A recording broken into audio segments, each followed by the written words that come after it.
All right. Thank you, everybody, for joining, either in person or watching remotely. This is the June 2020 installment of the Microsoft Data Platform Continuity Virtual Group. With me this month is a longtime friend of mine, John Morehouse. Absolutely amazing gentleman, works for Denny Cherry and Associates. Just absolutely thrilled to have him. This session is called Saving Yourself with Accelerated Database Recovery. So with that, I'm going to turn this over to John. Cool. Thanks, David, for the intro. As David said, we're going to talk about saving yourself with accelerated database recovery. I am your tour guide today. We are going to go somewhat deep into the internals of SQL Server because I'm that crazy nerd that likes to figure out how this stuff works. So I'm John Morehouse. I'm a principal consultant with Denny Cherry Associates. My contact information is on the slide before you. If you've seen me present before, I always say this. Feel free to drop me an email about the presentation today, or even if you're having SQL Server questions in general, you're stuck at work, whatever.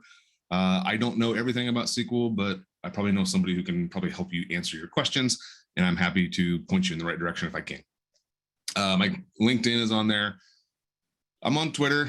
Twitter is about the only social media platform that I am on. It's SQLRUs, not SQL Russ. So SQLRUs. I do blog at SQLRUs.com. I will say that COVID has kind of knocked off my blogging for a while now. I don't seem to have much motivation to actually blog, but usually I blog about the internals and how SQL Server works. I've been involved with the SQL Server community for years. I've known David for years.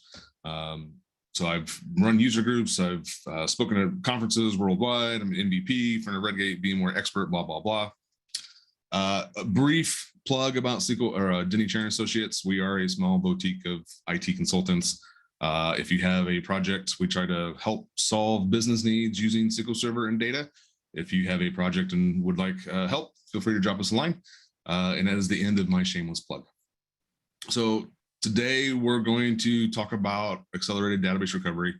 We're going to talk about what it is, how it morphed from what was the old way that we used to handle transactions and how to roll back transactions versus what happens today with SQL 2019. And I've got a demo that we're going to go into. We're actually going to make some modifications and see what happens when ADR kicks in and what happens to the physical structure of the page, how the data is tracked. And we'll drive down a little further into the call stack as well as the debugger to open up the debugger and at least see kind of what's going on. Unfortunately, with the debugger, we only have access to the public symbols. We can't drive any deeper than that because we don't have the private symbols to see the actual methods and modules underneath that. And there's any questions or answers. Hopefully, this will be right about an hour to do all this. If not, we'll handle it that way. So, why do we care about accelerated database recovery? And throughout today, you will probably hear me say that ADR is probably one of the top 5 reasons to move to 2019. I think it's that important to understand how it works and why we should enable it. Because we all, as DBA or database professionals, we probably all have run into that issue where we're still waiting for a transaction to roll back. I know that I've got clients, and I've even done it in my own personal career where I've executed some sort of statement where I am modifying data, I'm deleting data, updating, whatever, and something goes sideways, and that query has been running for many minutes, hours. I've even seen some instances of a query running for, a day or so, or even more. And when that query dies, based off if it's not in 2019 and ADR is not enabled, we have to roll that transaction back. And we have to sit there and wait. And there's really nothing that we can do. We just have to wait. The only thing that can make that worse is somebody reboots the box. That is the ultimate nail in the coffin. And then it makes that problem even worse if we actually physically reboot the entire box. And it's not going to solve the problem. So we're still waiting for those transactions to finish.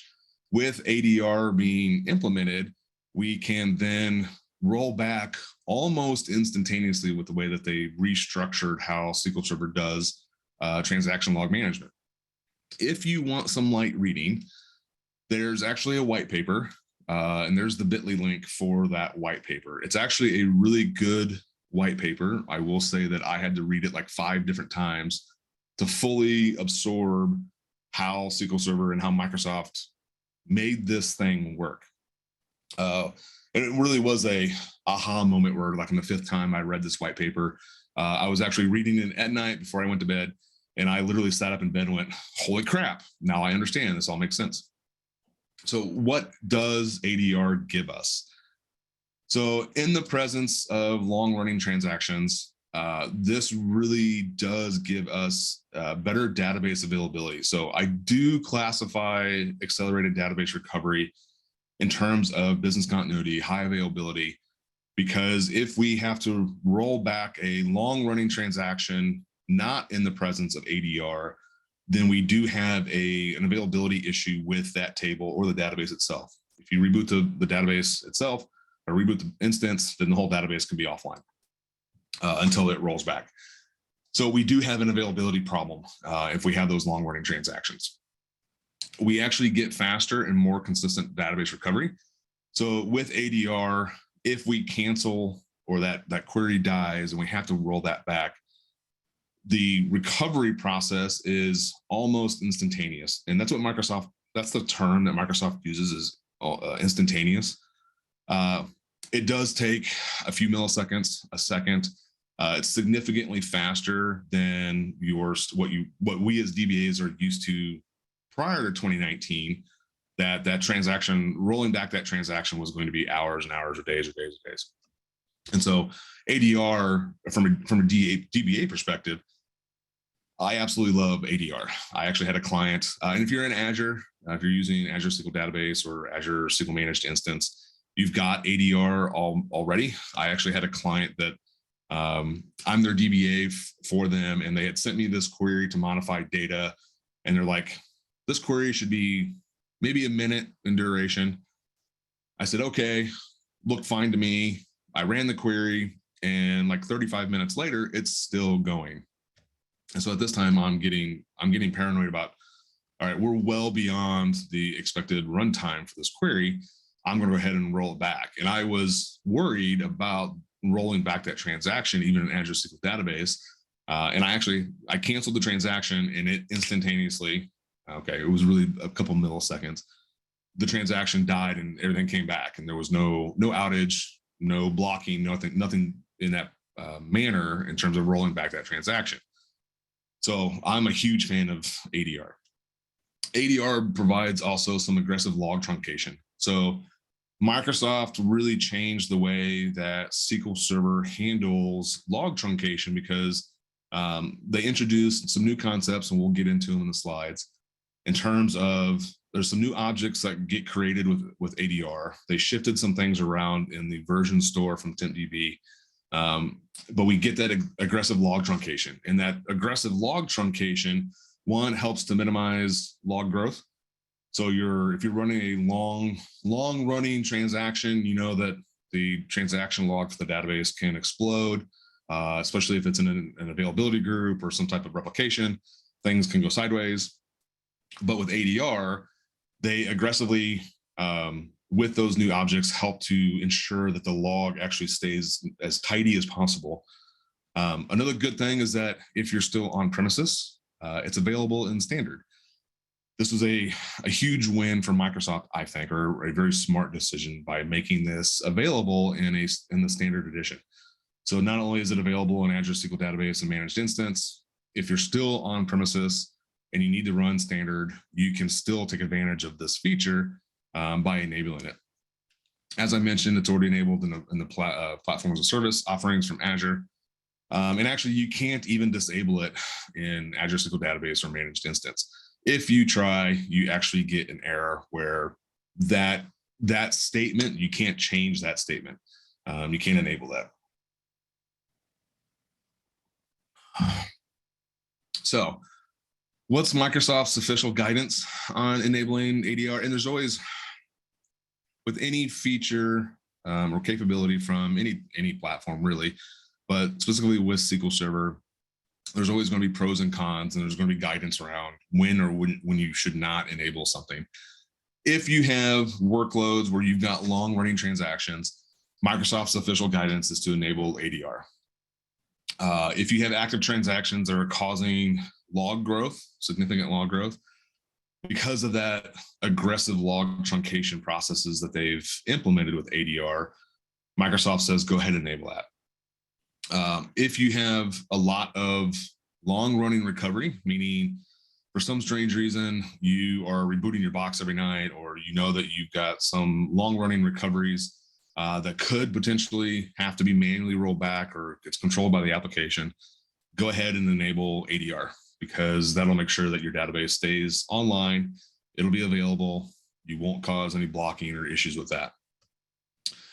So that's the guidance. There are times when we shouldn't enable that, and I think we get into that a little bit later in the slides, but I'm sure that I will mention that at some point in time. So what are the new components for ADR? So the first up is we have an sLog. So that is a new concept that Microsoft has created.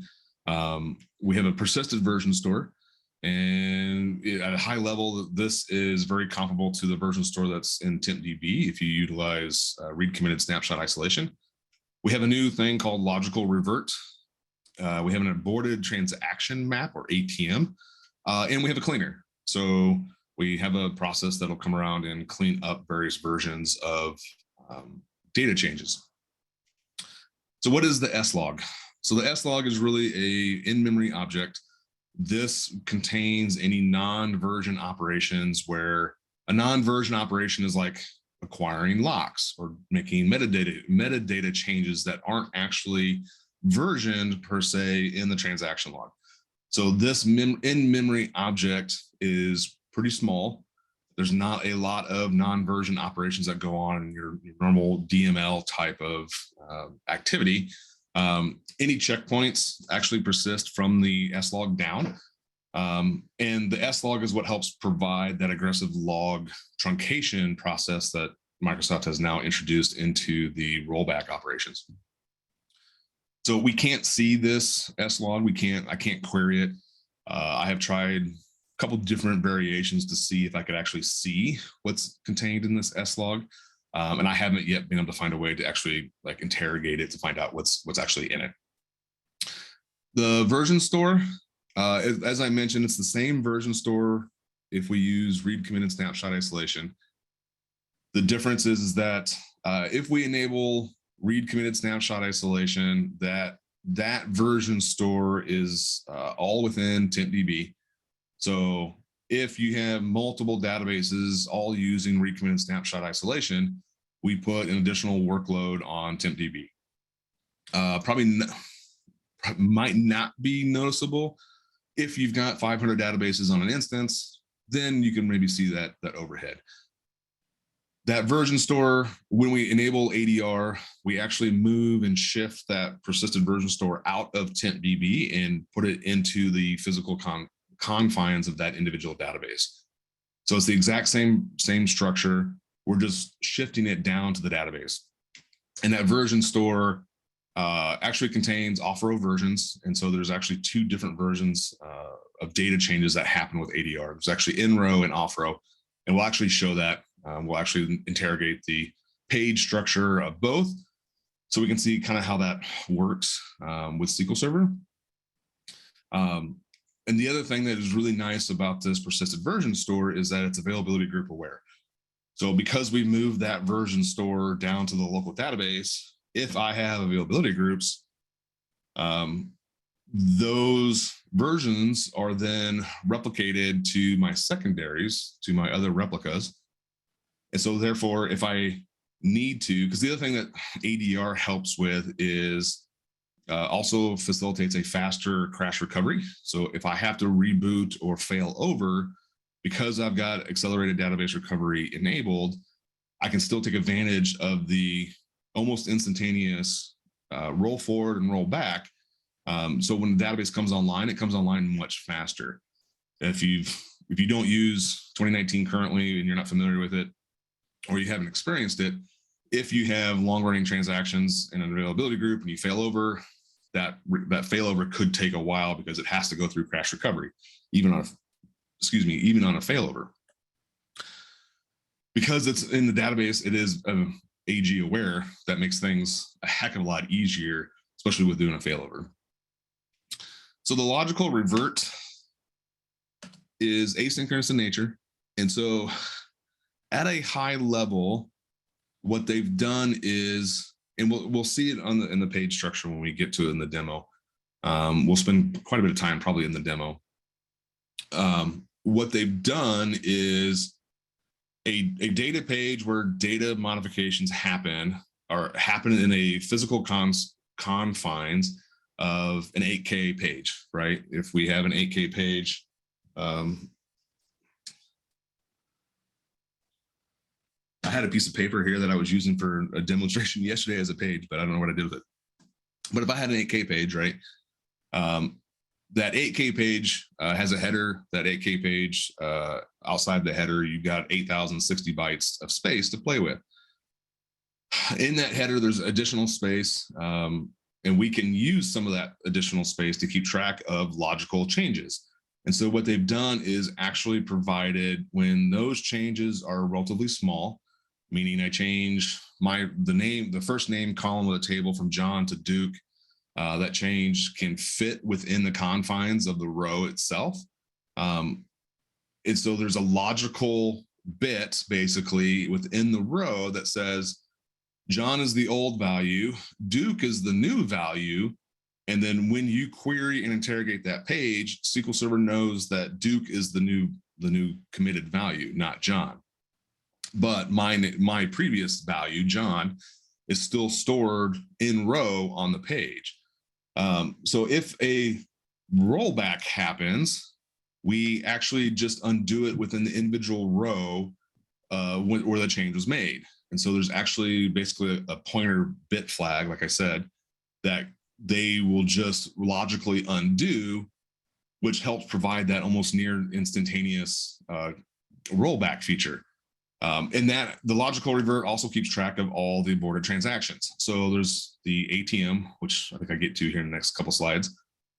The aborted transactions are then just basically they flip that bit back and the logical revert goes back to the previous value. And as soon as we revert, all the locks are immediately released. So if you've ever experienced a long rollback process, part of the issue that happens is that the locks that the rollback process takes actually don't get released until it's done.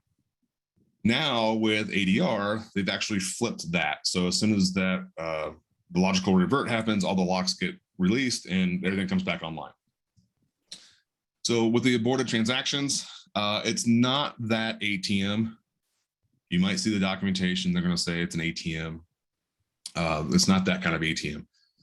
The aborted transaction map tracks all the aborted transactions. It is a hash table, so I can't see it. It's in memory, but there is a hash table that is there to keep track of all the transactions that occur and whether or not they are aborted. And then those rows in that hash table are actually linked back to that persisted version store within the database itself. And so I've tried a couple different ways, just like with the sLog. I've tried a couple different ways to see if I can interrogate the aborted transaction map. We can't. We can interrogate the persisted version store. So in the demonstration, we'll actually go look at the version store and see what's in it, just so we have an idea. Because one of the key components, or one thing to keep in mind, is when you enable ADR, because we're moving that version store from TempDB down to the local database, we are going to incur some overhead in terms of database size and growth, right? Because as we are now changing how we're keeping track of versions of data, that version store could grow. But thankfully, there is a process called a cleaner that is going to come back around and start cleaning up these various versions of the data. It is asynchronous in nature. Currently with 2022, it's single threaded, or I'm sorry, 2019, it's single threaded for all the databases. So there's one thread that will plow through all the databases and essentially try to clean up all the versions from the logical reverse and stuff. This is very comparable to if you are familiar with like the ghost record cleanup. So the ghost record cleanup will actually, when you delete data, data doesn't actually get deleted. The data gets marked, and then there's a process ghost record cleanup that fires up every so often, comes along and kind of flushes things out and sweeps things out the door. The cleaner is the same kind of concept. You can't disable it, but it will clean up and remove all the versions that are no longer needed every so often. You can force it. So there is, if you think that you're having version store issues, persistent version store issues, and you want to clean things up or force a cleanup, you can do so via a system procedure. It is synchronous by nature, the cleanup is, if you force it. If you don't force it, it'll just do it on its own. With 2022, I think they are changing this. I don't remember for sure if that was going to make GA or not, but I think they are changing how the cleaner process works. You can see the cleaner configurations. So we've actually got new configuration records and sys.doc configurations. There's a cleaner retry timeout.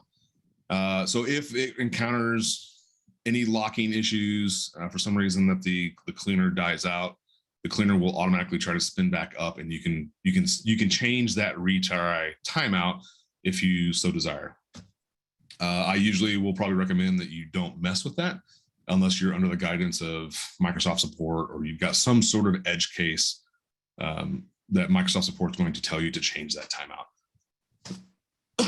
The default right now is a 15-second timeout, I believe. There is a ADR pre-allocation factor, and this factor really is about allocating pages for the let me back up. When we do off-row versions, we're not going to store the version of the data in row. We have to put it somewhere. And so there are actually physical tables that get allocated to the persisted version store.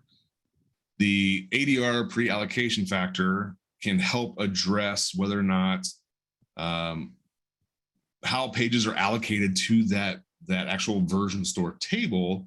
And so we can actually adjust that pre-allocation factor to ensure that we kind of stay on top of adding rows to that version store. In my time since I've been messing around with ADR, some of my clients have ADR. This is not one that I have changed. And then the guidance from the Microsoft documentation is to be cautious with changing this factor. Again, this would be one of those cases where unless you're in an edge case and Microsoft support is advising you to change it, I probably would leave both of these two values alone, especially with the pre-allocation factor. But that pre-allocation factor is all about allocating pages for the persistent version store. How do we enable it? Well, we have to have exclusive access to the database. So if you've got people in the database, you're obviously going to have to roll back with rollback immediate, kick them out, do whatever. You can specify the version store to be in a different file group. So if you wanted to, if you have multiple file groups in your database today, and you want to take advantage of that architecture, you can move the version store to a different file group. Normally I don't, I just leave it in the primary. I think that's fine for most things. If you have a highly volatile system, moving it to a different file group just from a performance perspective, that could make sense. So your mileage may vary, but you can move it to a different file group. And I can't see the chat, so if anybody has any questions, feel free to interrupt. Old school versus new school. All right. So these are charts that we've probably all seen, known, and loved. What you see before you is essentially the old school way of doing things with the transaction log that happens without ADR. So first up, SQL Server, if we have to do a rollback, let's say we're going through crash recovery, and this is the same process that we do with crash recovery. First thing it's going to do is go from the last good checkpoint and do an analysis from that checkpoint to the end of the transaction log. Once it's done that analysis, we're going to go through a redo phase. And in this, as I said, this happens with crash recovery. So when the database spins up, when it comes online from a reboot or whatever, it goes through this exact same process. We do the analysis, and the next step we have to do the redo. And so the redo is actually going to start back at the oldest uncommitted transaction. So if you have a long running transaction and we have to roll this sucker back, SQL Server is going to read all the way back to the oldest uncommitted transaction in the transaction log and replay from that point all the way back to the end of the transaction log. So if you have a transaction that is running for a day, 24 hours, SQL Server is going to read through 24 hours worth of transaction log. And then once it's done doing the redo, so it's reapplying all the transactions that happened in that period, we are then going to do an undo, which is basically the reverse of any transaction that wasn't successfully committed in that time from the end of the log all the way back to the oldest transaction. And the redo, sometimes you'll hear the redo being called replay. So it's going to replay all those transactions. Anything that wasn't committed in that time that is going to be undone or rolled back. In that, again, that duration could be significant. So usually the rule of thumb is that your rollback is going to be fairly proportional to the longest running transaction. So if I have a transaction running for 24 hours, your rollback is going to be at least 24 hours. Usually it's more, which sucks. And so it's like we get the skeleton people up front where they're still waiting days later, waiting for the transaction to roll back. With ADR, the concept is somewhat the same. We have the same similar structure. But with the new components, they've actually changed how things are done. We still do the analysis. So we still do that phase one analysis where we take the last checkpoint, we read from the last checkpoint all the way to the end of the log, and we still go through that analysis period. Usually that's a fairly quick phase of things. In the old school way, the redo and the undo are the two that are the longest. The analysis piece is fairly quick. But now, because we have this new concept of the sLog where non-versioned changes are kept, that non-version piece is really small. So SQL Server will redo from the sLog first. And because the sLog itself is fairly small, because we're just redoing the locks, we're doing non-version changes, SQL Server can replay that sLog really, really quickly.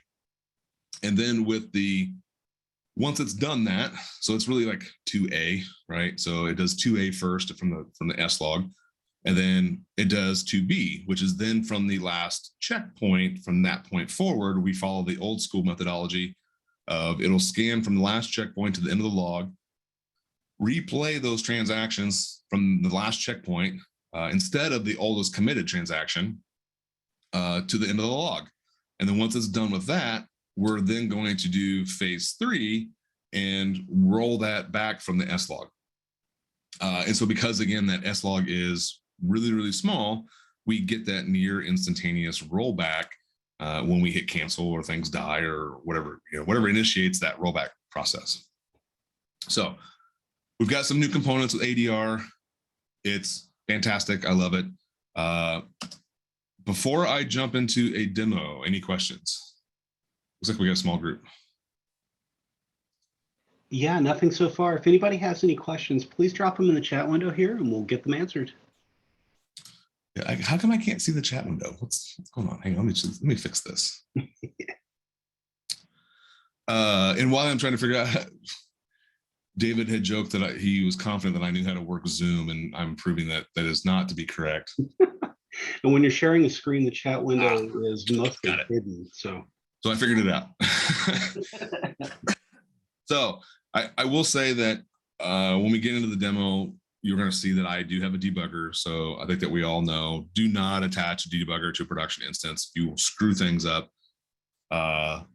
if you go messing around with debugger after I show you this stuff and you start to screw things up, I'm not going to be held responsible. So I have that recorded on the recording. So let's not do that. Okay. Okay. So what I've got here is a VM that's in Azure right now. And can everybody see my management studio? I assume so. Yep, looks good. Perfect. Okay. If it's if my font size is too small, just let me know. I'll try. I'll try to zoom in. Cool. So it's 2019. So it's got a VM. I've got a couple databases on here, and the one that we're going to play with mostly is ADR. So I've got a database called ADR. I've got a simple table in there.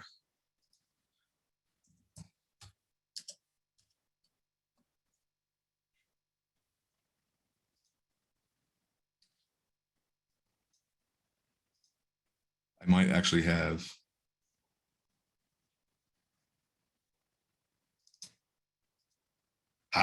An open transaction. That was funny. So I've got one row. So I've only got 3 columns, an ID column, a first name and a last name. Right now the row says that it's me, so John Morehouse, and that's it. So in this query, we're going to do a couple different things. And so if we start with, obviously I've already got ADR enabled, but if I didn't, then I could set it with this alter statement to ensure that it is actually set.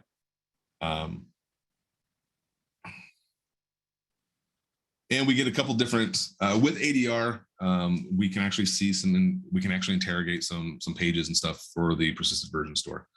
But if I take a transaction, I'm just going to do a checkpoint, just make sure it's clean. The first thing I'm going to do is actually look at how many pages that I have allocated. We can actually see.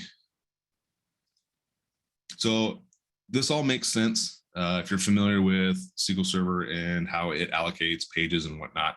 The newer versions of SQL Server automatically allocates a dedicated extent, meaning that it allocates 8 AK pages together in a group of things. And so I have 8 pages, which is basically 2 through 9. So there's my 8 pages. In addition to that, I always get an index allocation map page, which SQL Server basically uses as a roadmap to know where pages live, right? So if I allocate one, I've always got at least one IM page that are associated with that extent. Because my table is really, really small, I have 8 pages. And so the page ID that I am really interested in to start demoing and trying to figure out how this actually works is going to be 336. So in my code, I've got 336. I can look at the existing structure. If we scroll down, this all looks normal. If you've ever looked at a data page, the header should be familiar. I've got one row on the page with my slot count. I'm allocated to a GAM. I'm not allocated to a shared global allocation map. This all looks normal. Oh, look, there's my one row. First name column, last name column, says John Morehouse. If I scroll down even further, yep, that is what I expect. That all looks hunky-dory. I'm going to do a checkpoint. I'm going to run a transaction, and I'm going to just simply change that one row to my dad's name, his name was Duke. So I'm going to change the first name column to Duke. My transaction's still sitting there. And I started a transaction because if I don't, that cleaner will kick in and come clean up my versions. But so I want to go interrogate the data page to find out what's on it before that cleaner kicks in.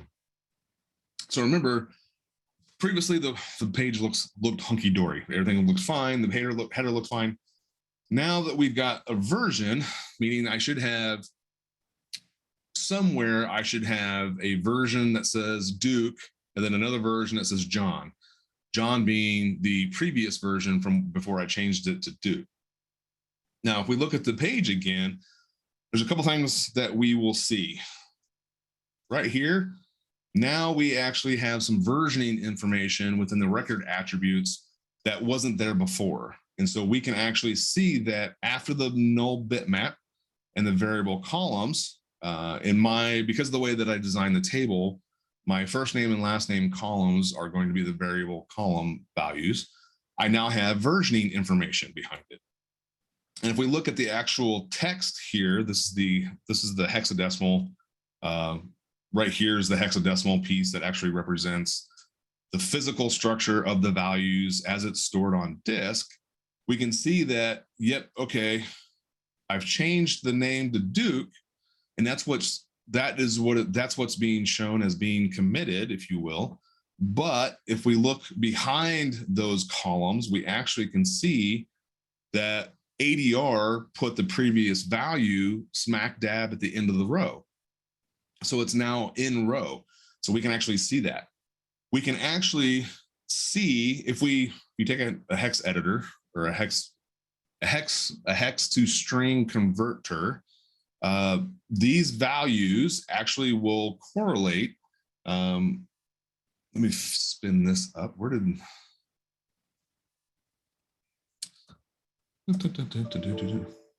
oh, I had screenshots that I was going to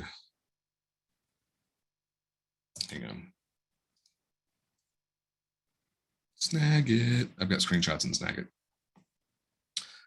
These hexadecimal values will correlate. We'll notice that we actually have some new versioning information down here at the end of or behind the hexadecimal values. And so we have a transaction timestamp and we have a version pointer of 771 page 1. So if we actually look at this bit right here, and remember that SQL Server uses big endians and little endians. So SQL Server is byte reversed. And so we can actually reverse that, and it's actually 0001. And that 0001 actually indicates the page ID. If somebody has a hexadecimal converter available, and we take this value, the 0203, and byte reverse that to 0302, I would bet you that would correlate to 770 for the file ID. So we can actually see the different structure as it happens on the page. So we've introduced new structure within the row specifically for the persisted version store. Now, if we have, let's open Snagit would open editor.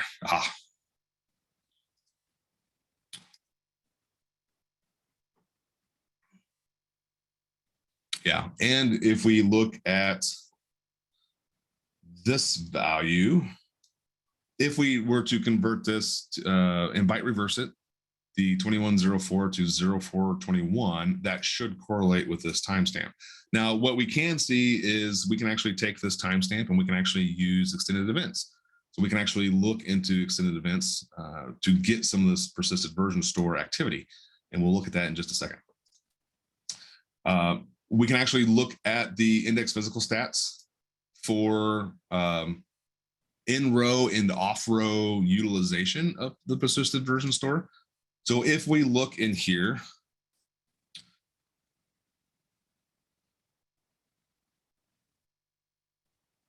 yeah, we can see right here, this one and this one, that, and we confirmed this with looking at the internal page structure, right? We've confirmed that John is definitely in row, it's on the page, and it's not off row yet. So there is nothing in the off row persisted version store.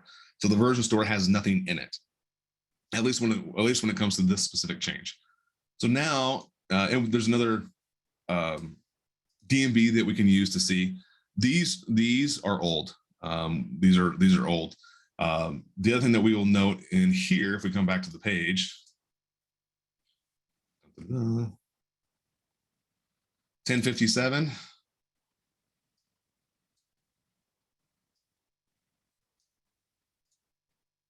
There should be a 1057 here. I'm not sure why there's not. Probably because I haven't converted. I haven't. It's not there yet because I'm still with an in-row transaction. So if I update that row to another value, So let's say I'm going to change the value from Duke to Pete. Pete was my uncle. He was my dad's brother. And so if I update the name from my dad, Duke, to my uncle, Pete, and I update that, still in the same transaction, it didn't like that for some reason. That's why. We'll come back to the debugger. So now I've updated the row from Duke to Pete. If I look at the in-row, off-row version store again, I've now actually shifted it from being in-row to now it is off-row. So I've changed the values enough that it can no longer fit those changes in row. And so now it has to actually physically go put it to a different location. And if we look at the version store, we can actually see, look, there's 1057. So now my changes are actually in that PVS, that persisted version store structure, excuse me. And we can actually go interrogate that. Now I have a extended event. So you can actually spin up an extended event session if you so desire to keep track as to how this all transpires. So if we actually look at, there's two different things here. We have a PVS trace and then a PVS add record. The extended event isn't going to fire if those changes are in row. They will fire, however, every time that we add something to the off row persisted version store. So if we look at the off row process, we actually can get, you'll notice there's actually a trace message in here that now says, oh, we added a primary record to the persisted version store. Here is my file ID, here's my page ID. So if we have a valid page, we can actually go interrogate that.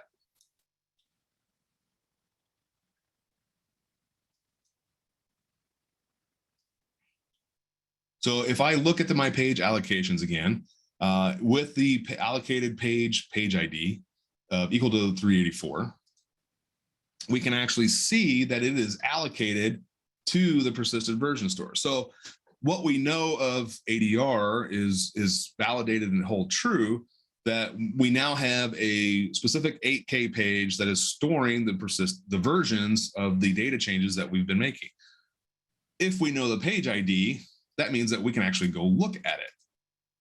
So if we look at this specific page, if we scroll down, we'll actually start to see, remember that I had updated things to reflect the value of Pete. I had updated it from my dad to my uncle Pete. But we can see all the versions that I had done previously. So it's got the original of John, then it's got the value of Duke. And if I were to subsequently keep making changes to it, my version store here would continue to increase, right? So you can actually go interrogate to see what's going on. Would you do this in a true production problem or ongoing issue? Probably not, but it's cool to see that how ADR and how the version store kind of shuffles things around. So let's go a step further. What actually happens behind the scenes? And I use the extended events to get the call stack for to see kind of what's going on, because I was like, well, okay, so what new things from a code perspective did they add to facilitate ADR in the persisted version store? So you'll notice that I captured the call stack. So if I look at the call stack of the add record, I can actually copy this value out. I'm actually going to make this a little bit cleaner real quick. And because I was that nerd, I was that DBA that I really wanted to know kind of what was going on. There is a SQL call stack resolver application that's completely free. You can download it from GitHub. And what's really cool about this is that right now the call stack is pure gibberish. This is kind of what it looks like, right? So it's all hexadecimal values of the classes and modules that the code, and I think SQL is either written in C or C++, you can see what kind of modules and stuff that it's calling. But in order to transpose this, we need to know the public symbols. And so we have to find a way to get those public symbols and then tell the call stack resolver to actually go resolve the calls. The call stack resolver has a very nice way to do that for us. So if we come in here and we supply the call stack, you'll notice down here, we can actually pick what version of SQL Server we're running, and we can pick what version down to the exact CU. So in my case, I'm running 4223, and so I can pick that SQL 2019 CU 16 version, and we can just match, see that 4223. I'm going to download that public symbols. And once it finishes downloading, come on. I thought I had them downloaded before, but I must not have. Once it's downloaded, we should be able to, oh, that didn't work. Did I download the wrong one? 4223,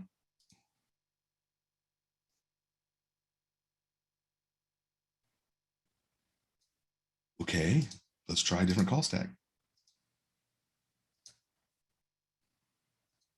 That's not what I wanted. Shoot.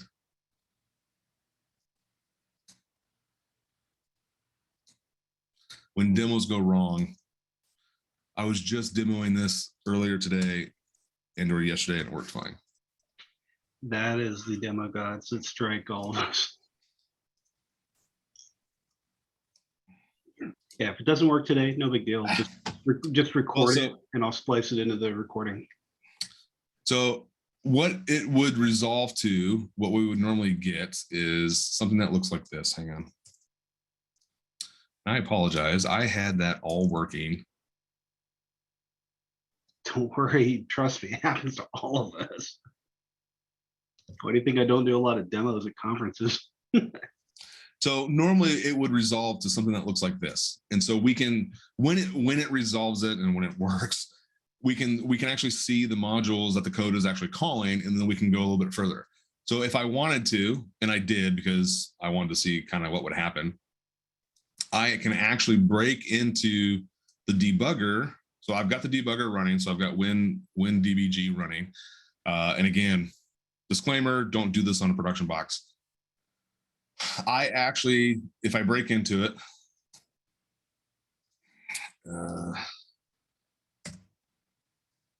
there is a command to identify, oh, it's BL. So I've actually already have it preset just for time purposes.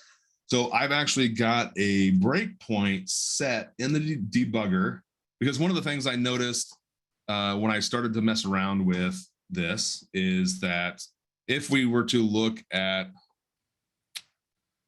I don't have it in that list, but like in this call stack, when it resolved and I started to mess around with ADR and figuring out the internals of it, of how it works, I noticed that there was a version manager. And so I was like, huh, I wonder what that version manager, what that actually does behind the scenes. And so we can actually see what all the calls that the version manager might handle. If we break into the SQL Server executable and we do an X and we specify a module and use an asterisk behind it, we can actually see all of the C# components, the public and the private classes that they have instantiated, to see kind of what's going on behind the scenes. Looking through this, one of the ones that kind of popped out was this one right here. Now that we have an understanding of in-row and off-row versions, what happens if I put a breakpoint on this call? And so I've already got a breakpoint set. So this BL command says list all the breakpoints that I have set. I previously had set that. So now if I come back to my SQL Server instance,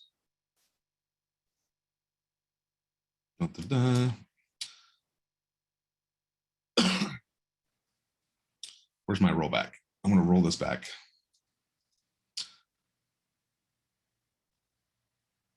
Now it says that it completed, but it didn't because I'm in the middle of it being broken. So I'm going to hit go or G to go to release the debugger back, let the service or the process or the executable continue along its merry little way. So now if I start another transaction and I'm going to update, so now I'm back to John, I'm going to update that table and do both of them at the same time. Now, because we know that if I update it twice, I've now shifted away from in row to the version store. We see that I'm still executing down here. We are executing down here because the debugger has said, hey, we have fired on this breakpoint that John set. What are we doing? So now we can actually start to see, and if you've ever done anything old school with like assembly, even with C++, the C coding language, anything, essentially everything resolves back to assembly where we are moving, popping, and pushing data through memory registers, and we can actually interrogate that. So we can actually go look. We can actually correlate this memory register, and we can actually drive down into the memory register and go look at the hexadecimal. Now, I haven't gone any further than that to see kind of where I can see things in the memory registers. But I think it's kind of cool to see that we can now step into the actual C code where we can see that it is going to start to shift things around and update that table in the persisted version store. Again, would you do this in a production environment? Probably not. But we can actually start to see that Microsoft is starting to introduce new coding techniques on how to manage some of these versions. I just think it's cool, and I think it's cool to share it. So with that, any questions about the demo? Do you want to see anything else? I don't see anything in the chat. So with that, because I'm getting close to time. So let's go back to our slides. We'll wrap up. We'll be done here shortly. Again, don't do this. Don't attach a debugger in production. But we've seen kind of at a high level how ADR works. Why can't I? There we go. So with that, you can see that as long as the versions are in row, that logical revert is quickly, even if it's off row. But know that when we implement ADR, if you have a very volatile system, there are times where you don't want to deploy ADR because of that high transactional volume. You can see through the demo, we have to shift things around. With the persisted version store, you can get contention on that PVS. And so there are ways to monitor that to make sure that one hasn't grown out of control in terms of size, as well as you're not incurring any performance hits because you've implemented ADR. If you have a high volume of data churn, implementing ADR might not be the right thing to do. Most likely that's an edge case. I've actually implemented ADR with a fairly highly transactional financial system, and it handled it just fine. It was a multi-terabyte, like 15 terabytes, so it wasn't like stupid huge, but it was still a good size. That was in an availability group, and we implemented ADR to help. One of the reasons we implemented it was to help facilitate a faster failover time, because they would try to fail over and things would go wonky. And of course, monitor your PBS store for any issues. So with that, ADR helps give us faster rollbacks. We get less time of sitting there waiting, and especially with a C-level person harping over your shoulder going, how long is that going to take to roll back? These instantaneous rollbacks is pretty quick. We get faster recovery upon startup and failover. So if you have a number of databases on your system, if you implement ADR, you could get a faster startup because it's going to recover and do crash recovery at a much faster pace than it was before. We get better log management. So because ADR does that aggressive log truncation, we get better performance from a log perspective, because it can aggressively truncate that log and keep it nice and tidy, which I think is another good selling point for moving to 2019. I'm a huge proponent of ADR.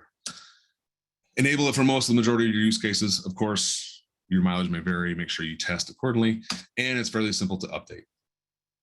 If you are interested in the call stack resolver, there is the link for the call stack resolver.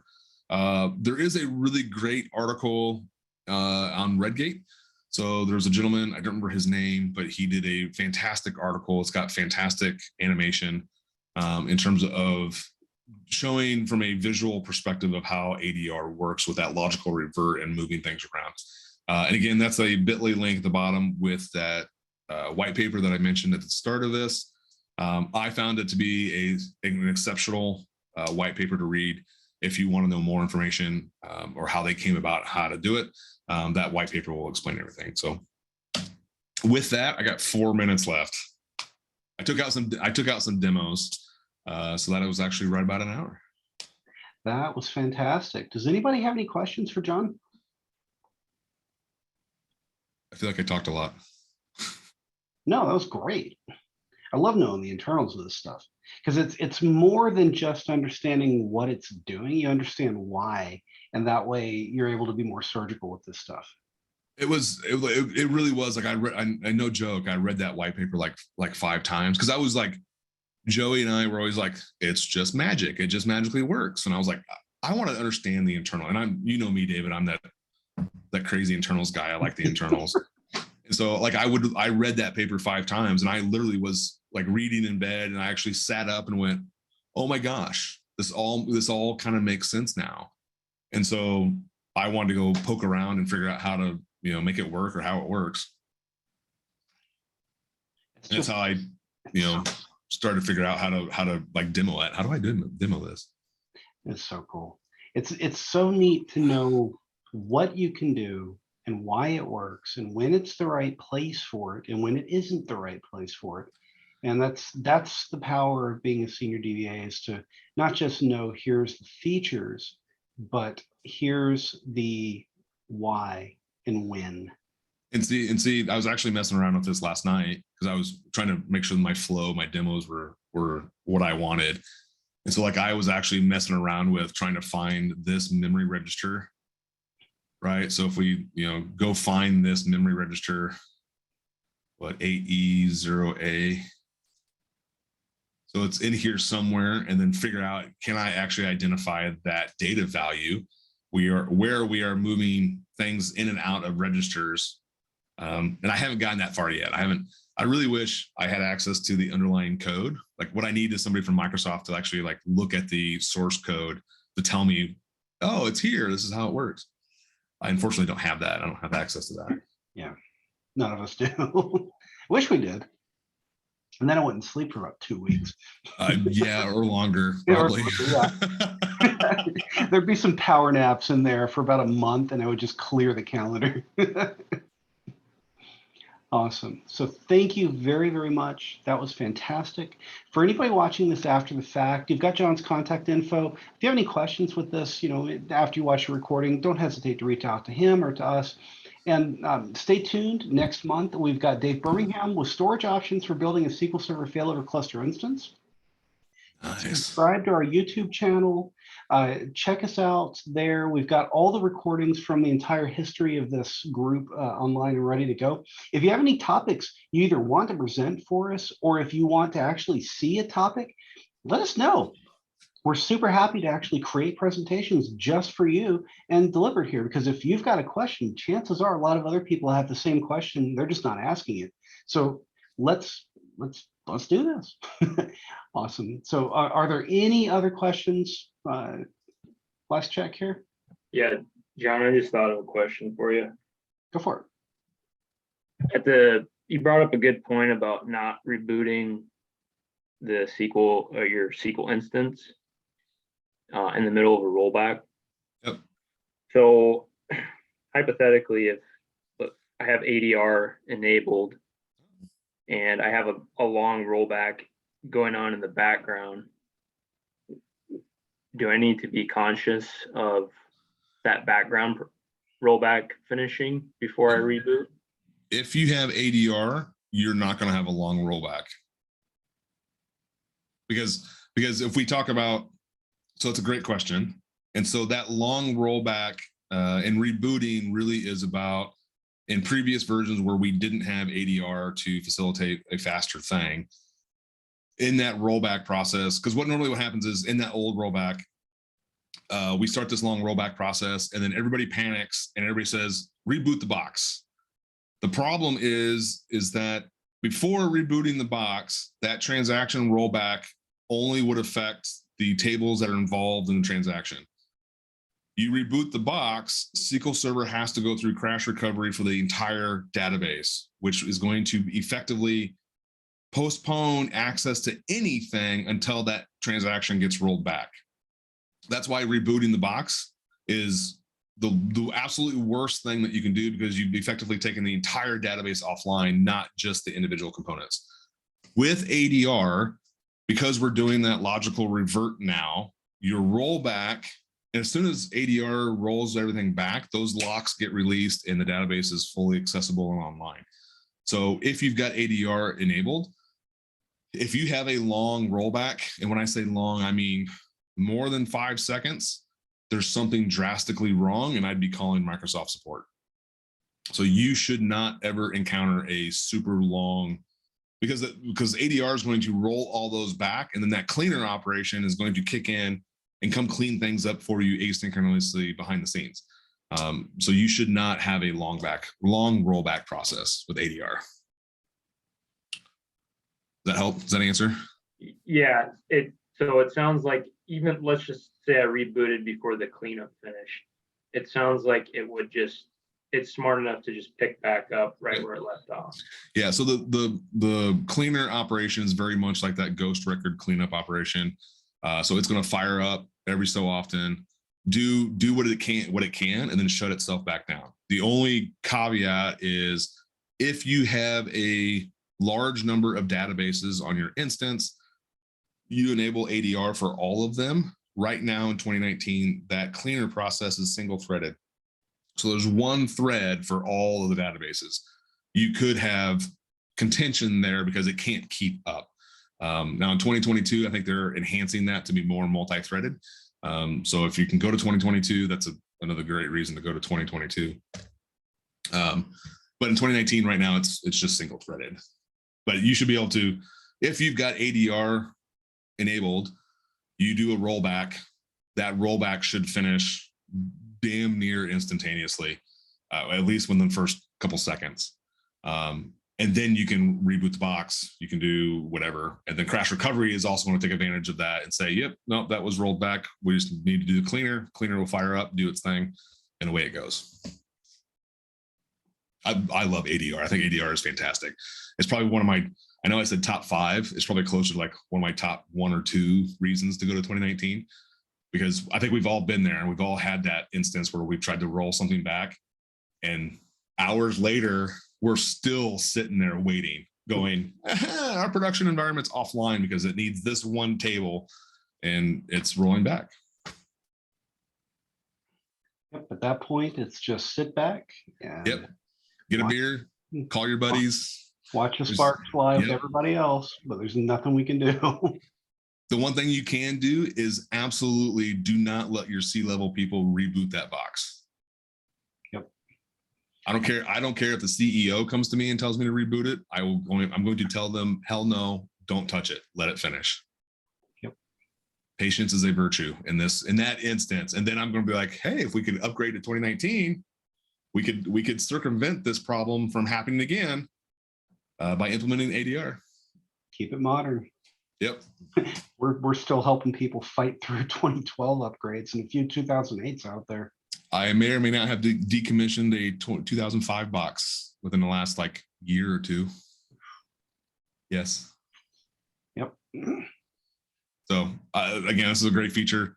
I think Microsoft was really super smart to tackle this issue. And again, I would use, this is a definitely selling point to upgrading your environment to 2019. Or if you want to wait till later this year, sometime whenever 2022 comes out, this is one of those features that I would push for. It's For important. sure. Yep. Oh, well, thank you. Any other questions? Yeah. Are there any other questions? Any other thoughts? Okay, I think we're good. So I Awesome. will get the recording up on YouTube later on today. If anybody's watching this after the fact, again, don't hesitate to reach out to any of us. Thank you again, John. This was fantastic, and we look forward to seeing everybody at the next one. Awesome. Thanks.